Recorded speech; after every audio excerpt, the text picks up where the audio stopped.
They hid me from the wedding because they were ashamed of me. Mom said, "You'll ruin the photos." Dad added, "Some people just don't want to see you." Sister declared, "My perfect day needs perfect people only." So I took away their houses, cars, and bank accounts, everything I'd been secretly funding for years. Now they come begging me on their knees. My name is Nathan Matthews, and I'm 28 years old. I was born with a birthmark that covers about 40% of the left side of my face. It's what doctors call a port wine stain, a deep red, raised marking that looks like someone splashed wine across my cheek and temple. Growing up, kids called me pizza face or monster, but the worst comments always came from home. My parents, Robert and Ellen Matthews, made it clear from an early age that my appearance was an embarrassment to the family. My younger sister Holly, now 25, learned to treat me the same way.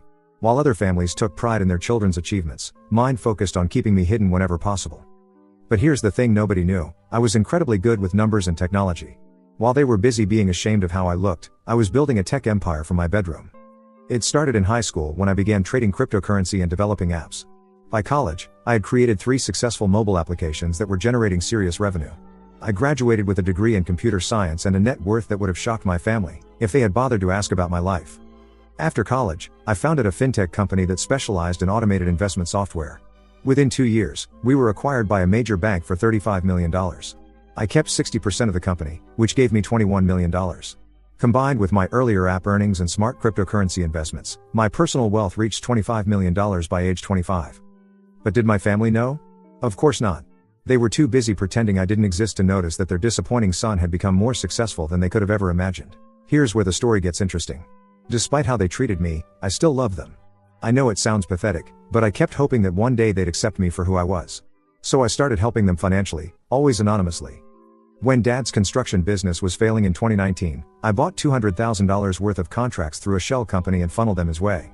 When Mom wanted to expand her boutique but couldn't get a loan, I arranged for a mysterious investor to provide the capital. When Holly graduated college in 2022 with massive student debt, I paid it off through a fake scholarship fund I created. I bought their houses through a property management company I owned, letting them live there for drastically reduced rent while thinking they were getting a great deal from some generous landlord. I financed their cars through my own lending company, giving them incredible rates while they remained oblivious to the source. For 3 years, from 2022 to 2025, I was their anonymous benefactor. I watched from the shadows as they lived comfortable lives, all while continuing to treat me like an embarrassment whenever I visited for holidays or family gatherings. The breaking point came 3 months ago in March 2025 when Holly got engaged to her boyfriend Brian, a middle manager at an insurance company. The family was over the moon, and wedding planning began immediately. I was excited too.